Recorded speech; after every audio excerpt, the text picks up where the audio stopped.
Okay guys, I hope કે તમે બધા જ મજામાં હશો. આજે જે છે આપણે ગુજરાતી મોડેલ પેપર 4 જોવાના છીએ. આગળ આપણે 1, 2, 3 પેપર્સનું ડિસ્કશન કરેલું છે. ઓકે, અને જેટલા પેપર્સ મુકાય છે just I requested to you કે તમે એટલા જ જે છે બરાબર છે રોજે રોજ રિવિઝનમાં મૂકો. ઘણી હેલ્પફુલ થઈ જશે આ બધી વસ્તુઓ તમારી એક્ઝામમાં. If you have not revise the topics okay but you revise the papers so it's enough है ना. બટ અગર જો તમે એ પણ નહીં કરો તો કહી નહીં શકાય કે શું કરવું અને શું નહીં. સો દેટ્સ વાય તમે લોકો આ પેપર્સનું રિવિઝન તો જરૂરથી કરજો. ઓકે, આ પેપર 4 છે અને આ પેપર COHની એક્ઝામ 2016નું પ્રીવિયસ યરનો ક્વેશ્ચન્સ પેપર છે. ઓકે, તો આ પ્રીવિયસ યરનો ક્વેશ્ચન્સ પેપર છે તમારી જોડે. સ્ટાર્ટ કરીએ આપણે કેવી રીતનું છે જુઓ કે પાસે જેવી ચરતી હતી આ ગાય તેવો જ હું છું પંક્તિ કયો અલંકાર છે.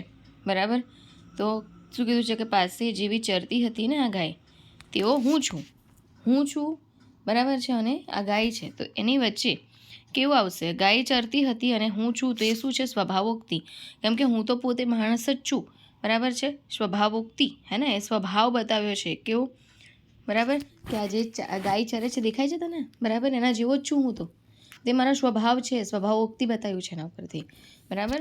ઓકે, ઉત્પ્રેક્ષા હોત તો જાણે રખી શકે હોત. ઉપમા હોત તો એ અને બીની વચ્ચે સરખામણી અને જેવો જેવી એવું હોય. ઉપમેય અને ઉપમાનની વચ્ચે જે છે ત્યાં આગળ બતાવ્યું હોય ઉપમામાં. રૂપક હોય તો એકરૂપતા બતાવી હોય. તેવો જ હું છું ના કીધું હોત બરાબર છે. આ સ્વભાવ થઈ ગયો હોય એને આપણે કહીએ છીએ ને કે તું તો કેવું કૂતરા જેવું વર્તન કરે છે તો આપણે કહીએ હા તો એવો જ છું હું બરાબર, એવો જ મારો સ્વભાવ છે બરાબર. પછી કહીએ છીએ ને કે તો ગાય જેવી છોકરી છે બરાબર, તો કેવો છે એનો સ્વભાવ બતાવે, સ્વભાવોક્તિ છે હે ને. તો અહીંયા પણ એ જ છે, પાસે જેવી ચરતી હતી આ ગાય તેવો જ હું છું તે સ્વભાવોક્તિ છે. યમન સભલગા એ કયા છંદનું બંધારણ છે? બોલો ચલો, યમન સભલકા બરાબર કયા છંદનું છે? શિખરિણીનું છે, મંદાક્રાંતા, પૃથ્વી કે હરિણી? તો આ બધા જે આપ્યા છે ને તમને મસી હપરું એવું કરીને આપણે યાદ રાખ્યું હતું. 17 અક્ષરના છે બરાબર. મંદાક્રાંતા કહેતો મભન તત ગાગા, પૃથ્વી કહેતો પૃથ્વી પર રહેતી જસી બોલી જસ જસ યલગા, અને હરણને નસ દુખતા મરવા લાગ્યું એટલે નસા મરસ સલગા હરિણીમાં. તો બાકી શું રહ્યું? શિખરિણી, યસ, યમન સભલગા બરાબર. અને આ ક્વેશ્ચન છે ને ઘણીવાર પૂછાયેલો છે તો યાદ રાખજો. યમન સભલગા એટલે કે શિખરિણી બંધારણ. ઓપ્શન નંબર એ અહીંયા કરેક્ટ થશે. મનહર છંદની અક્ષર સંખ્યા કેટલી છે? બરાબર, 31 છે, 16 છે, 18 કે 21? તો મનહર છંદ પૂછાય એટલે ફિક્સ છે 31 જ હોય બરાબર છે. કેટલી હોય? 31 જ હોય. એટલે કેટલી થઈ જશે અહીંયા તમારા માટે? યસ, 16 અને 15નું કંઈ બંધારણ હોય હે ને. યસ, એવી રીતે પણ જોવાય છે એટલે 31 થઈ જશે અહીંયા બરાબર. ઓપ્શન નંબર એ અહીંયા કરેક્ટ. હવે નિરખને ગગનમાં કોણ ઘૂમી રહ્યો એ પંક્તિ કયા છંદની છે? બરાબર, તો એ છંદ ઓળખાવા માટે જો આપણે માત્રા ગણી છે. કેમ કે હરિગીત, પૃથ્વી, ઝૂલણા અને સવૈયા. તો અક્ષરવાળો તો ખાલી પૃથ્વી જ છે, પછી બીજા બધા તો માત્રાવાળા જ છે બરાબર. તો જુઓ તો ની એટલે લઘુ, ર એટલે લઘુ, ખ એટલે લઘુ, ને એટલે ગુરુ, ગ લઘુ, ગ લઘુ, ન લઘુ, મા ગુરુ, કો ગુરુ, અણ લઘુ, ઘુ ગુરુ, મે ગુરુ, ર જે છે ગુરુ થયો છે કેમ કે જોડાક્ષર છે એની આગળનો અક્ષર લઘુ હોવા છતાં ગુરુ બને નિયમ પરથી. એ ગુરુ થઈ ગયો. હયો એ તો પોતે જ ગુરુ છે. હવે ગણો તો કેટલા થાય છે, ચલો માત્રા ગણો તો 1 2 3 4 5 બરાબર. લઘુની 1 માત્રા ગણવાની અને ગુરુની 2 માત્રા ગણવાની. તો 1 2 3 4 5 6 7 8 9 10 11 12 13 14 15 16 17 18 19 20 ને 21 અને 21 અક્ષરે જે છે એ શું જોવા મળે? તો 21 માત્રા. યસ, માત્રા ઉપર જે છે ઝૂલણા જોવા મળે. શું જોવા મળે? ઝૂલણા બરાબર છે. 10 11 16 અને 37 માત્રા જે છે આની અંદર ટોટલ આવી રીતે લેવામાં આવતી હોય છે કે 10 ને 11 એટલે 21 અને એમાંથી 2 16 એટલે 37 માત્રા જો. એટલે આવું બધું બી જોવા મળે. એટલે તમારે અહીંયા સુધીનું ડીપલી કરવું પડશે હે ને. તમે ડાયરેક્ટલી જોવા જશો તો એ નહીં મળે બરાબર. તો આપણે જોવું પડશે 10 11 ને 16 એવી રીતે પણ જે છે એનું બંધારણ હોય છે. 10 ને 11 21 તો આવી જ ગયા ને બરાબર. જેમ હમણાં મેં તમને ના કીધું કે હરિગીત છે, અરે સોરી મનહર છે, મનહર તેમાં 31 અક્ષરો પણ એ પણ આવી રીતે બની શકે છે બરાબર. કે 16 ને 15નું ટોટલ કરો તો 6 ને 5 કેટલા થાય? પાછળનું 6 ને 5 કેટલા થાય? 11 થાય અને એકને એક ઉપર એની વધી આવી એટલે 3 31 થઈ ગયા ને. તો આવી રીતે પણ બનતું હોય છે. તો આ બી તમારે યાદ રાખવું પડશે. ઓકે, વિરુદ્ધાર્થી શબ્દ જણાવો. સુધા, સુધા એટલે અમૃત થાય. શું થાય? સુધા એટલે અમૃત. તો શું થાય એનું અમૃતનું અપોઝિટ શું થાય? વિષ, ઝેર. વિષ એટલે ઝેર. તો ઓપ્શન એ અહીંયા કરેક્ટ આવી જશે બરાબર, કેમ કે સુધા એટલે અમૃત થાય છે. વિષ્ણુના પ્રતીક તરીકે પૂજાતો કાળો લીસો ગોળ પથ્થર શબ્દ સમૂહ માટે એક શબ્દ આપો. બરાબર, વિષ્ણુના પ્રતીક તરીકે પૂજાતો કાળો લીસો ગોળ પથ્થર શાલિગ્રામ કહેવાય, શાલિહોત્ર કહેવાય, શાલમલી કહેવાય કે શાલિવાહન કહેવાય. તો આને જે છે ઓપ્શન નંબર એ શાલિગ્રામ કહેવામાં આવે છે. બરાબર, શું કહેવાય છે? શાલિગ્રામ. વિષ્ણુના પ્રતીક તરીકે પૂજાતો કાળો લીસો ગોળ પથ્થર એટલે કે શાલિગ્રામ. કયા અક્ષર મેળ છંદમાં 17 અક્ષર નથી? તો મ, શી, હ, પ્રુઃ. બરાબર, તો અહીંયા મ એ છે, સી એ છે, હ નહીં, પ્રુઃ એ છે, એટલે તો 17 વાળા જ છે. હે ને? મંદાક્રાંતા પૃથ્વી ન શિખરિણી એ તો 17 વાળા જ છે. પણ મનહરમાં હમણાં જ આપણે જોયા 31 અક્ષર છે. બરાબર, એટલે એ નહીં આવે. ઓપ્શન નંબર ડી તમારો અહીંયા કરેક્ટ થઈ જશે. કે મનહર 31 અક્ષરવાળો છે. બરાબર, 16 ને 15 એવી રીતે બને. નીચે આપેલ શબ્દનો સાચો વિરોધી શબ્દ વિકલ્પમાંથી શોધો. પરમાર્થ તો શું થાય? સમર્થ, અમાર્થ, સ્વાર્થ કે સુપરમાર્થ? બરાબર, તો પરમાર્થ. હું તો પરમાર્થના રસ્તે ચાલું છું. તો શું આવે? હું તો કેવો છું ભાઈ? સ્વાર્થના રસ્તે ચાલું છું. બરાબર, હું કેવો છું? હું તો સ્વાર્થના રસ્તે ચાલું છું. હું તો મારો સ્વાર્થ જોઉં છું. જ્યારે એક માણસ કેવો છે? પરમાર્થ. બરાબર છે, હું તો પરમાત્માના રસ્તા બતાવી ચાલું છું. એટલે મને કોઈ જ લોભ નથી કે શું મળે શું નહીં મળે. બરાબર, એવું જ છે ને? જસ્ટ આ લેક્ચર્સ બધા તમારા માટે ફ્રી ઓફ કોસ્ટ યુટ્યુબ ઉપર, હે ને? કશું જ નથી. પણ એ પણ જુઓ, કન્ટેન્ટ, ક્વોલિટી, બરાબર બધું જ છે. તો એ પણ કેવું થઈ જાય છે? પરમાર્થ. બરાબર, અહીંયા કોઈ જ પ્રકારનો સ્વાર્થ નહીં કે વ્યૂઝ બધે લાઇક્સ, બરાબર છે. પણ એ બનાવી શકે કે તમારી એક પ્રાઇમ રિસ્પોન્સિબિલિટી છે. બરાબર, કોઈ પણ માણસને મોટિવેટ કરવા માટે પણ એ વસ્તુ જરૂરી હોય છે, હે ને? તો એ વસ્તુ તમારા ઉપર નિર્ભર કરે છે કે તમે કેવી રીતે આ ક્લાસને જે છે આટલું ફ્રી ઓફ કોસ્ટમાં જો મળી રહ્યું છે તો આગળ વધારો છો. ઓકે, તો એ તમારું પરમાર્થ થઈ જશે. આ મારું પરમાર્થ છે, એ તમારું પરમાર્થ થઈ જશે. અને જ્યાં સ્વાર્થ હોય એ કોઈ દિવસ ટકતું પણ નથી. Okay, sea of that. પછી શું કીધું છે કે પંક્તિમાં એકવાર પ્રયોજાયેલ એક જ શબ્દના 2 અર્થ સૂચવતો અલંકાર કયો છે? એક જ શબ્દ છે, એના 2 અર્થ સૂચવે. તને શું કહેવાય? એક શબ્દના 2 અર્થ નીકળતા હોય તો યસ, શ્લેષ અલંકાર. પણ એવું કીધું હોય કે 2 અલગ અલગ શબ્દ, બરાબર છે, એક જ શબ્દ હોય, 2 અલગ અલગ જગ્યા ઉપર હોય અને અર્થ અલગ અલગ સૂચવતા હોય તો શું થઈ જાય? યમક. હે ને? એક જ શબ્દ હોય છે ને કે અખાડામાં જવાના ઘણા અખાડા કરે તો અખાડા જ છે, પણ એનો અર્થ બદલાઈ જાય છે. રાઈટ? તો એ શું થઈ જાત? યમક થઈ જાત. હે ને? બટ અહીંયા શું છે કે એક જ શબ્દ છે ભાઈ. શું કીધું છે? પોતું. એટલે પોતાનું અને પોતું મારવાનું. બરાબર, એક જ શબ્દના 2 અર્થ નીકળે એનો મતલબ એ શ્લેષ અલંકાર છે. ઓપ્શન નંબર ડી અહીંયા કરેક્ટ થઈ જશે. નીચે આપેલ કહેવતનો સાચા અર્થવાળો વિકલ્પ શોધો. દીકરીની માં રાણી તે ઘડપણમાં ભરે પાણી. દીકરીની માં કેવી છે? રાણી છે. અને ઘડપણમાં શું ભરવું પડે છે? અને ભાઈ પાણી. બરાબર, ઘડપણમાં એને મહેનત કરવી પડે છે એવું અહીંયા બતાવ્યું છે. દીકરીની માને શરૂઆતમાં સુખ પણ પાછળની જિંદગીમાં દુઃખ. જાણી જોઈને આફતમાં મુકાવું. ઘરે બેઠા બધા જ અનુભવ મળી જવો. ભાગ્ય જ નિર્ણાયક બને છે. તો શું આવે? દીકરીની માને શરૂઆતમાં તો સુખ પણ પાછળની જિંદગીમાં દુઃખ. બરાબર, તો ઓપ્શન એ અહીંયા કરેક્ટ થશે. નીચે આપેલો અર્થભેદ શબ્દમાંથી ખોટો વિકલ્પ શોધો. ખાદ તો ખોટ તો બરાબર છે. નફા ખોટ આપણે નહોતા ભણતા, ખાદ ને બધું. બરાબર, તો શબ્દમાંથી ખોટો વિકલ્પ ખાદ ખોટ તો બરાબર છે. અબજ એટલે 100 લાખની સંખ્યા. ખાદ્ય એટલે ખવાઈ જવું. બરાબર, ખાદ્ય પદાર્થ છે, ખવાય એવો છે, તો હા એ પણ બરાબર છે. અજબ નવાઈ ઉપજીવું. અજબ યાર, મને તો ખબર જ નથી તે આવું કરી લીધું. બરાબર, અજબ નવાઈ ઉપજીવું.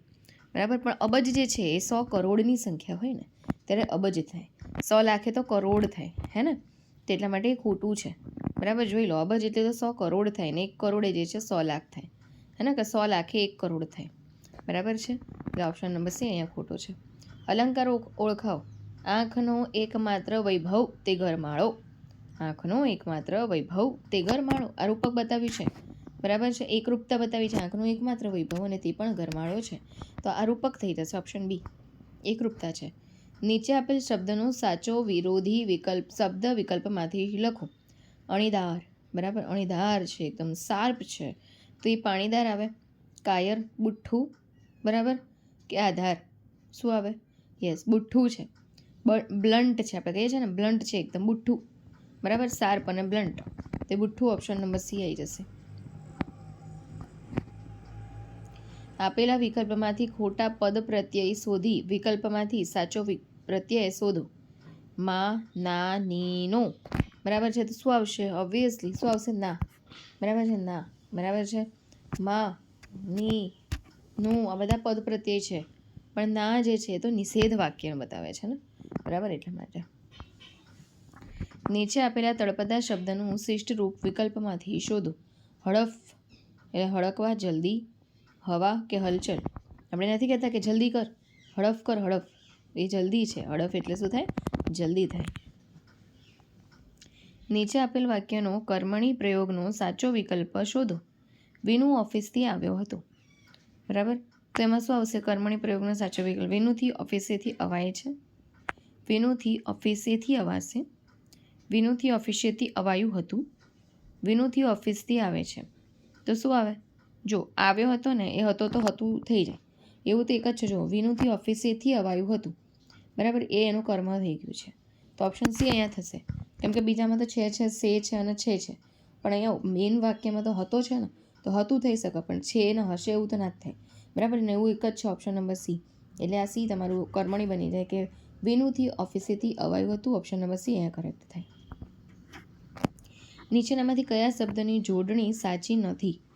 કુલીન, નવીન, મલિન કે પુલિન.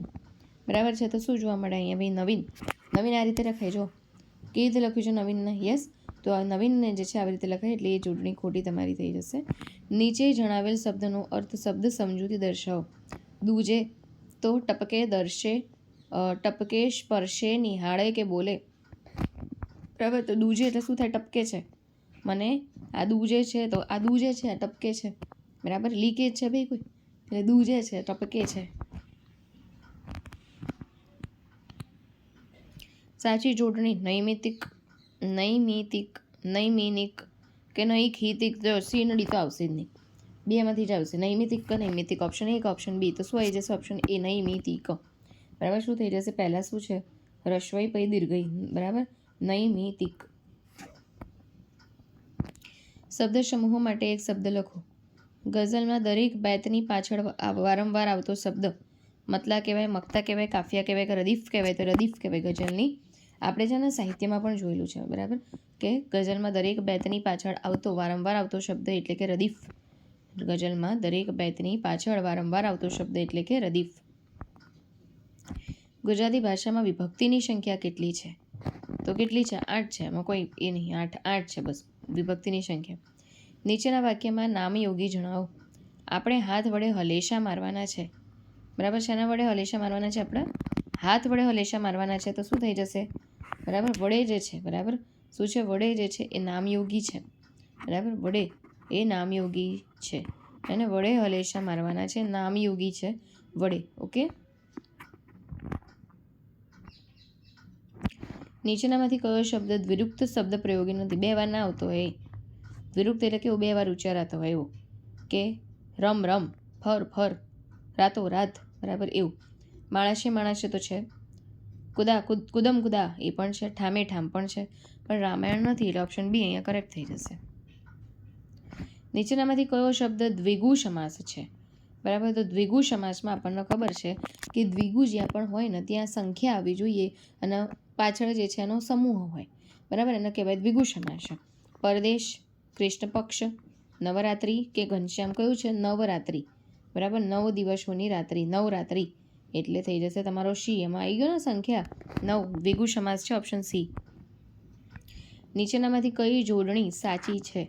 45, 45, 45 કે 45, ચલો કઈ છે? બરાબર, તો શું આવે? જો એક ડીમાંથી જ આવશે, બરાબર, બીજું કંઈ આવશે જ નહીં. તો શું થઈ જશે તમારો ઓપ્શન નંબર કયો કરેક્ટ થશે? 45, 45 ના કહેવાય 45, બરાબર. નીચેનામાંથી કયો શબ્દ મધ્યમ પદલોપી સમાસનો છે? બરાબર, જેને આપણે કહી શકીએ ને ઘોડા અને ગાડી, ચરણ જેવો રજ, વાયુ જેવો વેગ, સોનું અને રૂપું. તો શું જોવા મળે અહીંયા? ઘોડા વડે ચાલતી ગાડી, બરાબર, ઘોડા અને ગાડી નહીં, પણ ઘોડા વડે ચાલતી ગાડી એટલે ઘોડાગાડી, ઘોડા વડે ચાલતી ગાડી એટલે ઘોડાગાડી, એને કહેવાય મધ્યમ પદલોપી સમાસ. જો 2 હોય અલગ અલગ અને એની વચ્ચે એને જોડવામાં આવ્યું હે, એને કહેવાય મધ્યમ પદલોપી સમાસ, બરાબર. ઘોડા વડે ચાલતી ગાડી, ઓપ્શન એ મધ્યમ પદલોપી સમાસ. નીચેનામાંથી કયો શબ્દ દેશ્ય શબ્દ છે? બરાબર, દ્રશ્ય કે દેશ્ય શબ્દ જેને આપણે કહેવાય એ કયો છે?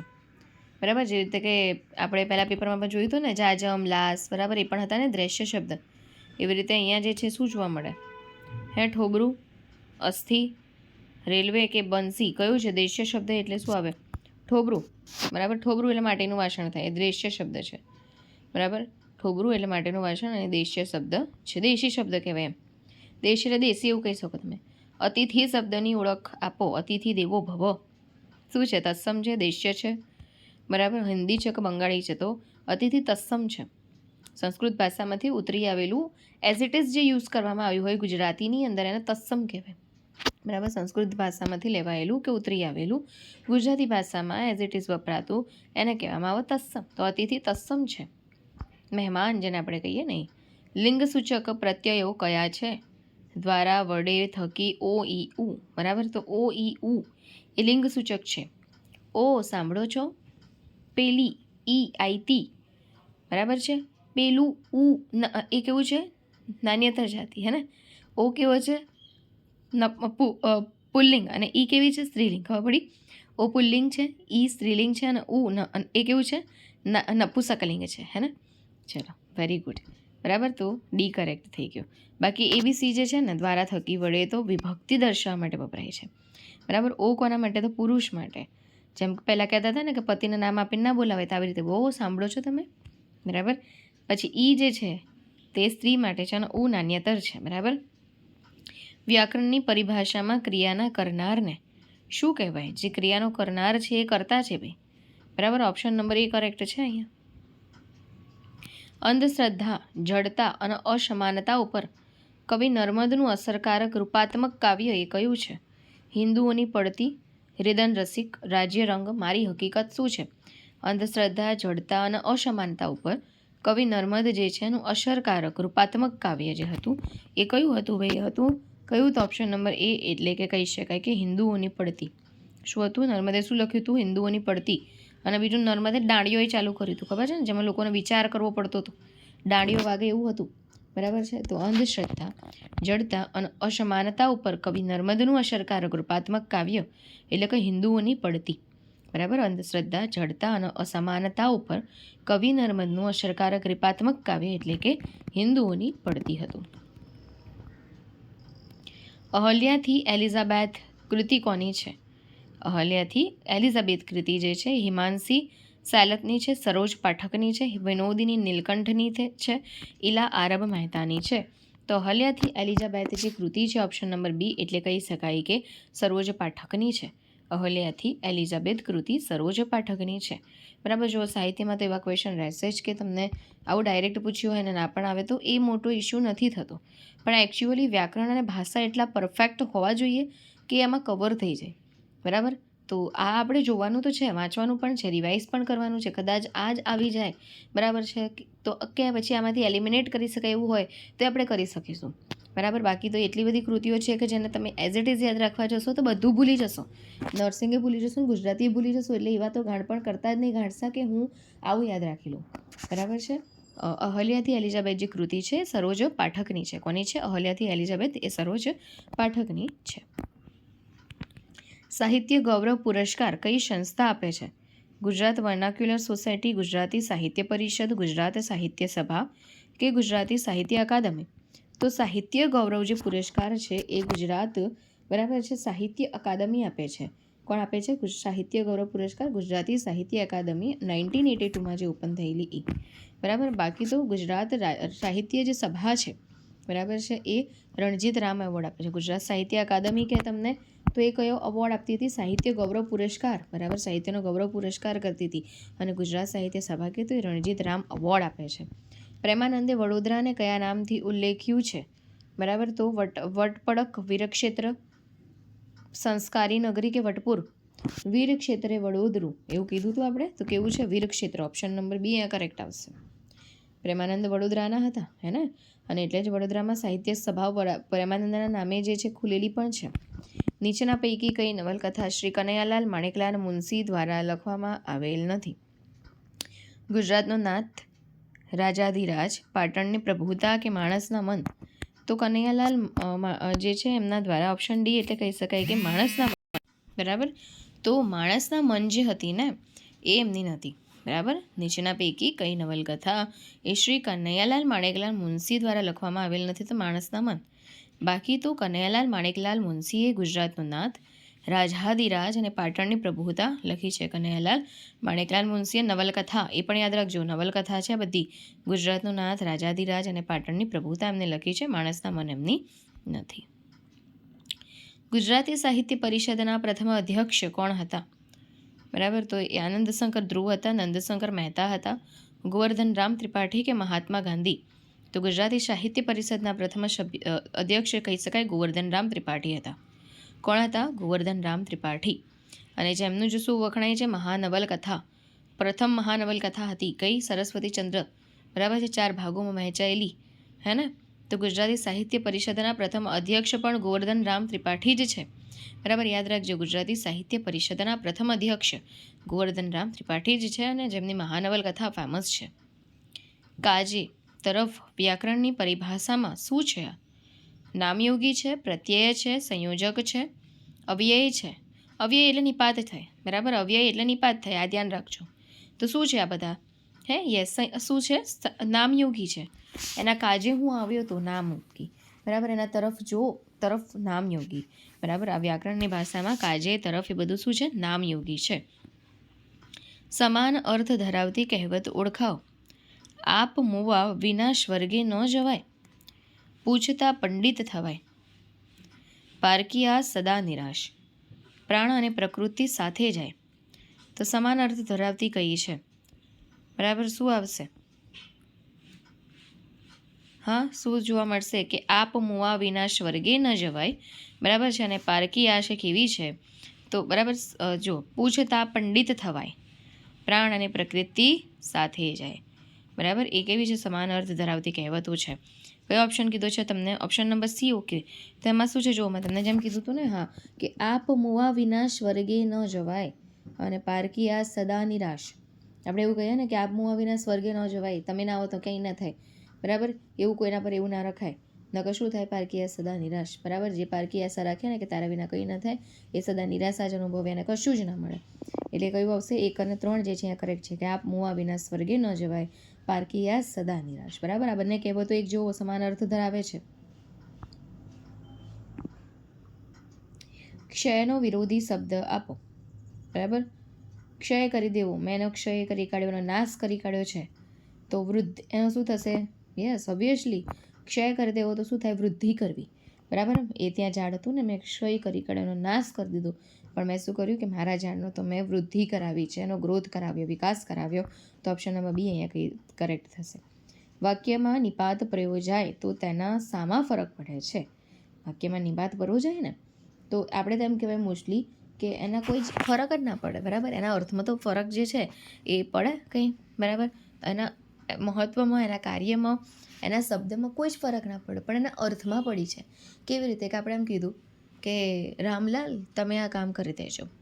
ઓકે, હવે શું કીધું? રામલાલ તમે આ કામ કરી જ દેજો. શું કીધું? રામલાલ તમે આ કામ કરી જ દેજો.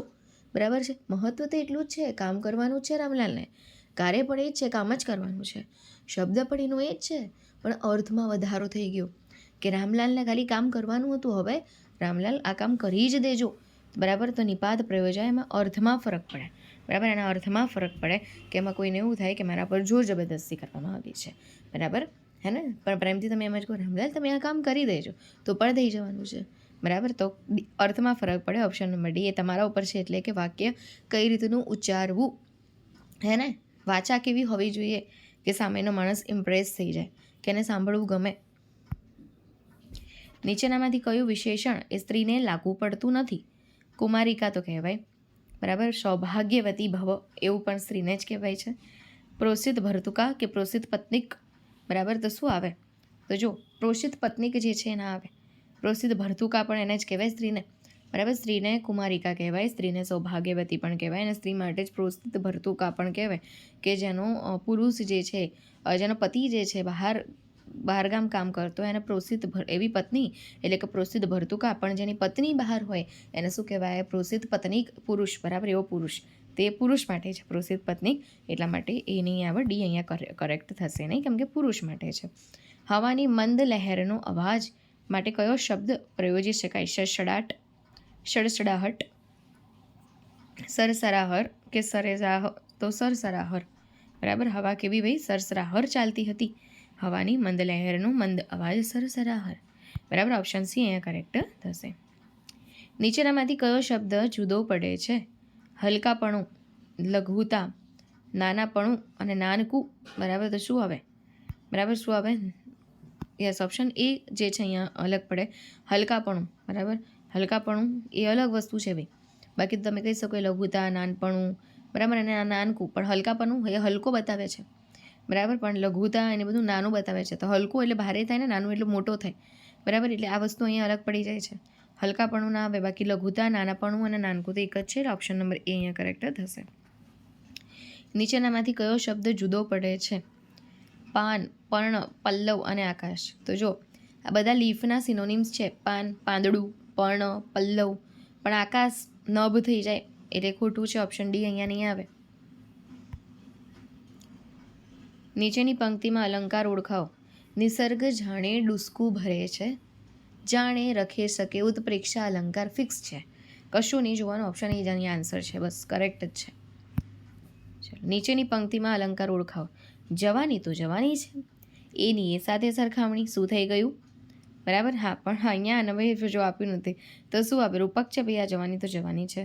હે, દ્રષ્ટાંત કર્યું છે કે યમક છે? તો શું છે આ વસ્તુ? યમક છે. બરાબર. જવાની એટલે કે જવાની જે છે આપણી જે યંગનેસ છે ને, એ જવાની જ છે. એ નથી જવાની છે એક દિવસ લેફ્ટ આઉટ થવાની જ છે. તો જો શબ્દ એકનો એક જ વાપર્યો છે, પણ બંનેના મિનિંગ અલગ થઈ જાય છે. બરાબર. શબ્દ એકનો એક બે વાર છે અને બંનેના બંને જગ્યાએ મિનિંગ્સ અલગ અલગ છે.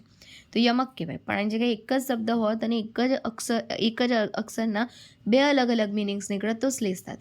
બરાબર. શબ્દ બંને જગ્યાએ વાપર્યો છે, એકનો એક જ શબ્દ છે, પણ બંનેના મિનિંગ્સ અલગ અલગ નીકળી રહ્યા છે. તો એ યમક છે. આ યમક છે. Option B. નીચેની પંક્તિમાં અલંકાર ઓળખાવો. કામિની કોકિલા કેલી કુંજલ કરે. કા, ક, કે, ક. તો શું છે આ? યસ, વર્ણાનુપ્રાસ છે. ક, ક, ક. કામિની ક, કોકિલા ક, કેલી ક, કુંજન ક. વર્ણાનુપ્રાસ અલંકાર. ઓપ્શન નંબર બી કરેક્ટ થશે. નીચેની પંક્તિમાં અલંકાર ઓળખાવો. ગોળ વિના મોળો કંસાર, માતા વિના શોનો સંસાર. શું છે આ? હા, ગોળ વિના મોળો કંસાર અને માતા વિના શુંનો સંસાર. બરાબર. તો એ શું બતાવે છે? યસ, એ દ્રષ્ટાંત કરે છે. બરાબર. કે જેમ ગોળના વિના મોળો કંસાર લાગે ને આપણને, મીઠાઈ ખાધી અને એમાં ગોળ જ ના નાખ્યો હોય તો. બરાબર છે. અને એમ જ આ જે સંસાર છે ને એ માતા વિના સૂનો છે. બરાબર. તો એ દ્રષ્ટાંત કર્યું છે. એના જેમ એવું કહી શકાય કે જેમ ગોળ વિના મોળો કંસાર, તેમ માતા વિના સૂનો સંસાર. આ દ્રષ્ટાંત છે. બરાબર. એક વાક્યના સમર્થનમાં બીજું વાક્ય વપરાયું હોય. એક વાક્યને સમજાવવા કે એક વસ્તુને સમજાવવા બીજું તમે યુઝ કરો એના સમર્થનમાં, તેને કહેવાય કે દ્રષ્ટાંત. ગુજરાતી સાહિત્યમાં આખ્યાનના પિતા તરીકે કોણ ઓળખાય છે? ભાલણ. કોણ આવે? આખ્યાનના પિતા એવા કોણ છે ભાઈ? ભાલણ છે. બરાબર. Option C. નિશાન ચૂક માફ નહીં, માફ નીચું નિશાન. આ પંક્તિ કયા કાવ્યની છે? નિશાન ચૂક માફ નહીં, માફ નીચું નિશાન. બરાબર. તો આ પંક્તિ કયા કવિની છે? બકર ઠાકોરની છે, નરસિંહ રાવ દિવેટિયાની છે, કલાપીની છે કે સુંદરમની છે? તો આજે કહી શકાય કે નિશાન ચૂક માફ નહીં એ કોની છે? બકર ઠાકોરની છે. નિશાન ચૂક માફ નહીં, માફ નીચું નિશાન. બકર ઠાકોરની જે છે આ પંક્તિ છે. બરાબર. કોની છે? બકર ઠાકોરની. કે નિશાન ચૂક માફ નહીં, માફ નીચું નિશાન. આ બકર ઠાકોરની પંક્તિ છે. આગળના 50 questions we will try for the continue and ending of this session in the next part 2. Okay, stay connected to with us. Please like the session and comment it. Okay, thank you.